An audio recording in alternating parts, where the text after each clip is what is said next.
Hello friends, welcome to Ramesh TNPSC academy. எல்லாருமே ரொம்ப சின்சியராக படிச்சுட்ருப்பீங்கன்னு நினைக்கிறேன். ஏன்னா வர ஞாயிற்றுக்கிழமை பார்த்திங்கன்னா குரூப் 4 எக்ஸாம் இருக்குது. ஸோ எல்லாருமே இப்போ லாஸ்ட் மினிட்ல எல்லாருமே எல்லா சப்ஜெக்ட்டுமே ரிவிஷன் பண்ணிகிட்ருப்பீங்க. ஸோ அதான் பண்ணணும், அதுதான் முறையும் கூட. ஸோ புதுசாக எதையும் இந்த டயத்தில் போய் படிக்காதீங்க, படித்து கன்ஃபியூஸ் பண்ணிக்காதீங்க. ஸோ இப்போ நிறைய பேர் பார்த்திங்கன்னா இம்பார்ட்டன்ட் கொஷின்ஸ் எல்லாமே கேட்டிருந்தீங்க. ஸோ இப்போ இந்தியன் பாலிட்டியில் நம்ம என்ன பார்க்க போகிறோன்னா 2020லேருந்து 24 இந்த 4 ஆண்டு காலத்தில் நடந்த கொஷின் பேப்பர்ஸில் எந்த கொஷின் அதிகமாக ரிப்பீட் ஆகிருக்கோ அதெல்லாம் தான் பார்க்க போகிறோம். ஏற்கனவே இது மாதிரி 2 வீடியோஸ் நான் போட்டிருக்கேன். ரிப்பீட்டட் கொஷினுக்கு 2 வீடியோ போட்டிருந்தேன். எல்லாருமே நல்லா இருக்குது, அதை கண்டினியூ பண்ணுங்கள் அந்த பிளேலிஸ்ட்டை அப்படிங்கிற மாதிரி சொல்லியிருந்தீங்க. ஸோ நம்ம அதே மாதிரி ரிப்பீட்டட் கொஷின்ஸ்லாம் இதில் பார்க்க போகிறோம். ரீசெண்டாக நடந்த நிறைய கொஷின்ஸில் பார்த்திங்கன்னா பாலிட்டி சம்மந்தமாக current affairs related polity questions கேட்க ஆரம்பிச்சிட்டாங்க. ஸோ கொஷின்ஸ் ரொம்பவே ரிப்பீட் ஆக மாட்டேங்குது. இப்போ சில கண்டென்ட்னால் அந்த கண்டென்ட்டில் கொஞ்சம் டெப்த்தாக கொஷின் கேட்குறாங்களே தவிர்த்து நிறைய பார்த்திங்கன்னா கரண்ட் அஃபேர்ஸ் சார்ந்த பாலிட்டி கொஷின்ஸ் தான் இப்போ ரிப்பீட்டடாக கேட்குறாங்க. ஸோ அது மாதிரியும் கொஞ்சம் ஃபோக்கஸ் பண்ணி தனியாக படிச்சுக்கோங்க. ஏன்னா அதுலேருந்து தான் கொஷின்ஸ் நிறையா வருது. ஸோ ஃபஸ்ட்டு கொஷின் பாருங்கள், வீடியோக்குள்ளே போகலாம். ஃபஸ்ட் கொஷின் பாருங்கள். இந்திய அரசியலமைப்பு ஏற்றுக்கொள்ளப்பட்ட தினம், அதாவது இந்தியன் கான்ஸ்டியூஷன் பார்த்திங்கன்னா நம்ம அக்செப்ட் பண்ணிக்கிட்ட டேட் எப்போ அப்படின்னு பார்த்திங்கன்னா 26 நவம்பர் 1949. இந்த கொஷின் பார்த்திங்கன்னா டிஎன்பிஎஸ்சியில் ரிப்பீட்டட். சொல்லப்போனால் இந்த வீடியோவில் நான் கொடுத்துருக்க எல்லா கொஷினுமே பார்த்திங்கன்னா டிஎன்பிஎஸ்சியில் கேட்ட கொஷின் தான். நீங்கள் எப்போ வேணாலும் செக் பண்ணி பார்த்துக்கலாம். டிஎன்பிஎஸ்சியில் இந்தியன் பாலிட்டி சார்பாக கேட்ட கொஷின்ஸ் மட்டும்தான் இந்த வீடியோவில் இருக்குது. அடுத்து செகண்ட் கொஷின் பாருங்கள். இந்திய அரசியலமைப்பில் பார்த்திங்கன்னா அரசு வழிகாட்டு நெறிமுறை கொள்கைகளை நெறிமுறை கொள்கைகள், அதாவது டிபிஎஸ்பி பார்த்திங்கன்னா இடம்பெற்றுள்ள பகுதி எது அப்படின்னு கேட்பாங்க. எந்த பார்ட்டில் வந்திருக்குன்னா 6th பார்ட்டில் பார்த்திங்கன்னா இந்திய அரசியலமைப்பில் இந்த அரசு வழிகாட்டு நெறிமுறை கொள்கைகள் இடம்பெற்றிருக்கு. அடுத்த கொஷின் பாருங்கள். இந்த கமிட்டிஸ் சார்ந்து நிறைய கொஷின்ஸ் வரும், ஓகேங்களா? எந்தெந்த கமிட்டி எது சார்பாக உருவாக்கப்பட்டிருக்கு, எந்த ஆண்டுங்கிறத தெளிவாக பார்த்துக்குங்க. 1959ஆம் ஆண்டு நிறுவப்பட்ட முதல் பிற்படுத்தப்பட்ட வகுப்புகளுக்கான ஆணையத்தின் பெயர் என்ன அப்படின்னு கேட்பாங்க. ஸோ பிற்படுத்தப்பட்ட வகுப்பினர் மக்களுக்காக உருவாக்கப்பட்ட ஆணையத்துடைய பெயர் பார்த்திங்கன்னா காலேகர் ஆணையம், சரிங்களா? இதுதான் 1953ஆம் ஆண்டே நிறுவப்பட்டுச்சு. அடுத்து இம்பார்ட்டன்ஸாக சில சட்டங்களை மட்டும், விதிகளை மட்டும் பார்த்திங்கன்னா ரிப்பீட்டடாக கேட்பாங்க. அதில் இந்த கொஷின் அதிகமாக வந்திருக்கு. இந்திய அரசியலமைப்பின் தீண்டாமை ஒழிப்பு, அதாவது அன்டச்சபிலிட்டி, அது குறித்து சொல்லக்கூடிய ஆர்டிக்கல் எது? ஆர்டிக்கல் 17. அந்த விதி தான் பார்த்திங்கன்னா தீண்டாமை ஒழிப்பு பற்றி சொல்லுது. அடுத்த கொஷின் பாருங்கள். இந்தியாவின் திட்டமிடலுக்கான வரைபடங்கள் அதை முதலில் வெளியிட்ட பொறியாளர் யார் அப்படின்னு கேட்பாங்க. விஸ்வேஸ்வராயா அவர்கள் தான் பார்த்திங்கன்னா இந்தியாவின் திட்டங்களுக்கான வரைவுப்படத்தை முதல்ல வெளியிட்ட ஒரு இன்ஜினியர், சரிங்களா? அடுத்த கொஷின் பாருங்கள். பஞ்சாயத்து முறையின் ஆற்றல், அதிகாரம் மற்றும் பொறுப்பு இதெல்லாம் கூறக்கூடிய அட்டவணை. மொத்தம் பார்த்திங்கன்னா 12 அட்டவணைகள் இருக்குது. நாங்கள் அதுக்கு தனியாகவே ஒரு வீடியோ போட்டிருந்தேன், ஷார்ட்கட் எப்படி அப்படின்னு, டியர்ஸ் ஆஃப் ஓல்டு பிஎம்னு. ஸோ இந்த பஞ்சாயத்துனாலே அது ரெஃபர் பண்ணுறது பிங்கிற வேர்டை தான். அப்போ பிஎம்னா அந்த டியர்ஸ் ஆஃப் ஓல்டு பிஎம், அதில் 11ஆவதாக வரும். ஸோ 11ஆவது அட்டவணை தான் பார்த்திங்கன்னா பஞ்சாயத்து முறையின் ஆற்றல், அதிகாரம் மற்றும் பொறுப்புகளை பற்றி கூறக்கூடிய அட்டவணை. அடுத்த கொஷின் பாருங்கள். அரசு நேரடி வழிகாட்டு கொள்கை, அதாவது அந்த டிபிஎஸ்பியை பார்த்திங்கன்னா அரசியலமைப்பிற்கு உயிரளிக்கும் விதிகளாகும்னு கூறியது யார்? இந்த மாதிரி கூற்றுகள் நிறைய வரும். கூறியவர் யாருன்னு பார்த்திங்கன்னா எல்எம் சிங்வி அவர்கள் தான் பார்த்திங்கன்னா இப்படி கூறியிருக்காங்க. அடுத்த கொஷின் பாருங்கள். 2002இல் 86வது அரசியல் சாசன திருத்தல் சட்டம் மூலமாக சேர்க்கப்பட்ட அடிப்படை கடமை, எந்த கடமை சேர்க்கப்பட்டுச்சு அப்படின்னு கேட்குறாங்க. நிறைய சிஏஏ நடந்திருக்கு. ஸோ அதை கண்டென்ட்டை கொடுத்து எத்தனாவது சிஏஏன்னு கேட்பாங்க, அல்லது இந்த சிஏஏல என்ன நடந்துச்சுன்னு கேட்பாங்க. அது மாதிரி 2002ஆம் ஆண்டு நடந்த 86வது அரசியலமைப்பு சட்ட திருத்தத்தில் நடந்த விஷயம் என்ன அப்படின்னு பார்த்திங்கன்னா 6 முதல் 14 வயதுக்கு உட்பட்ட குழந்தைகளுக்கான கல்வி கற்கும் உரிமையை தான் பார்த்திங்கன்னா அதில் அவங்க சேர்த்துருந்தாங்க. அடுத்தது பாருங்கள். பெருவாரி யூனியன் வழக்கு, அதாவது பிரியாம்பிள் சம்மந்தமாக பார்த்திங்கன்னா கண்டிப்பாக ஒரு கொஷின் வந்தே தீரும். ஸோ அதில் இது அதிகமாக பிரியாம்பிள் சார்பாக நிறைய வழக்குகள் நடந்துச்சு. அதில் முக்கியமான 2 வழக்கோட ஆண்டுகள் கேட்டிருக்காங்க. பெருவாரி யூனியன் வழக்கு பார்த்திங்கன்னா முதல்ல 1960களில் போடப்பட்டுச்சு பிரியாம்பிள் சார்பாக. அடுத்து கேசவானந்த பாரதி வழக்கு அதன் பிறகு ஒரு 13 ஆண்டுகள் கழித்து 1973ஆம் ஆண்டு இந்த வழக்கு போடப்பட்டுச்சு. ஸோ 2லையுமே இயர்ஸ் பார்த்துக்குங்க. அடுத்த கொஷின் பாருங்கள். சமதர்ம மதசார்பின்மை அப்படிங்கிற வார்த்தையை வந்து பார்த்திங்கன்னா அந்த செக்குலர் அந்த விஷயத்தை வந்து பார்த்திங்கன்னா முகப்புரையில் சேர்க்கப்பட்ட அரசியலமைப்பு சட்ட திருத்தம் எது அப்படின்னு வந்து கேட்பாங்க. இது வந்து பார்த்திங்கன்னா 1976 42வது சட்ட திருத்தமாக இந்த சட்ட திருத்தத்தின் வாயிலாக இந்த வார்த்தையை வந்து முகப்புரையில் வந்து சேர்க்கப்பட்டது. சரிங்களா? அடுத்த கொஷின் பாருங்கள். குழந்தைகளுக்கான இலவச மற்றும் கட்டாய கல்வி வழங்குதல், அதாவது 6 முதல் 14 வயதுக்கு உட்பட்ட குழந்தைகளுக்கு இலவச மற்றும் கட்டாய கல்வி வழங்குவதற்காக கூறும் சட்டம், பரிந்துரைக்கக்கூடிய சட்டம் எது அப்படின்னு வந்து கேட்பாங்க.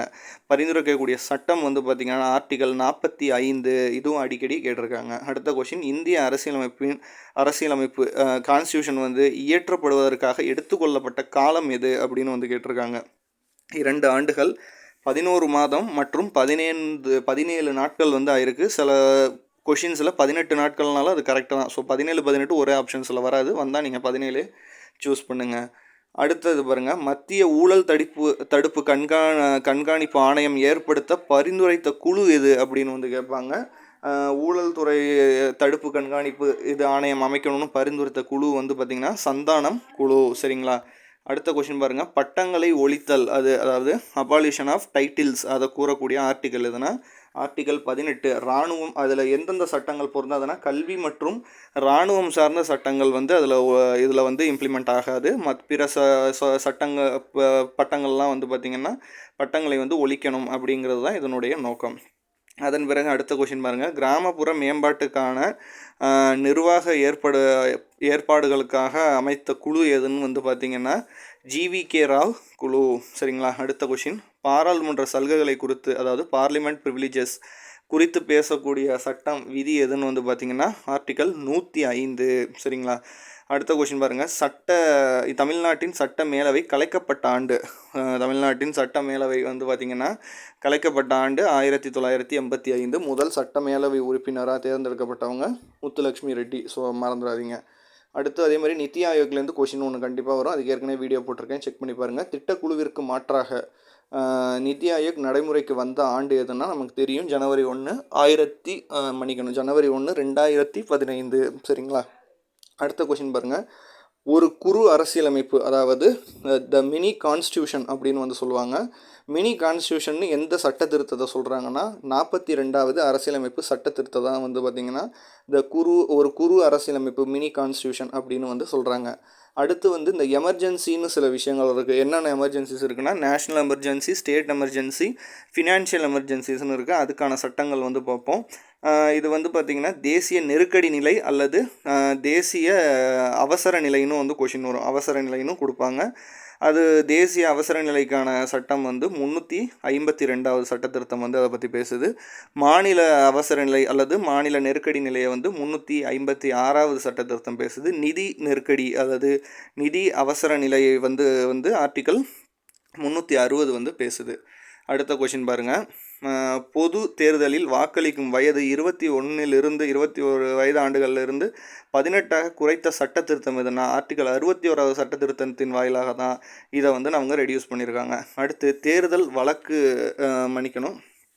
தேர்தலில் வாக்கு ஒப்புகை சீட்டு முறை, அதாவது விவிபேட், அந்த முறையை வந்து நடைமுறைக்கு கொண்டு வந்த ஆண்டு எதுனா 2014 ஆண்டு மக்களவை தேர்தலில் தான் அதை முதன்முறையாக அமல்படுத்துகிறாங்க.